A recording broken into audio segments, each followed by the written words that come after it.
কত টাকা দিয়ে কিনলেন তরমুজ? 600 কয়টা? 1 পিস। এত দাম? প্রথম অবস্থা তো দাম থাকবে, আজকে তো ফলের মানে যাইতেই পারি। কেজি কত? কেজি 70 80 70 80 এক দোকানে এক দাম।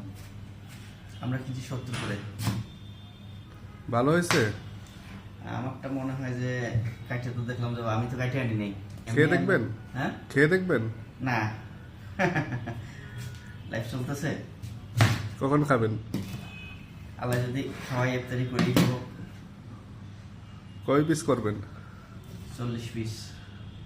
তাই? 40 প্লাস হয়ে যাবে ইনশাল্লাহ। হয়েছে কেমন সেটা বলেন।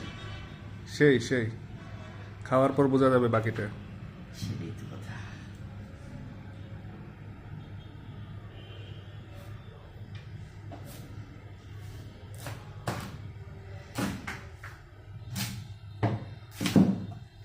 প্রথম দিন তো ভালো দিছে, খারাপ দিনে। আর কি তরমুজের সঙ্গে আর কি? এটা অফিসিয়াল শিডিউলে যেটা আসছে সেটাই।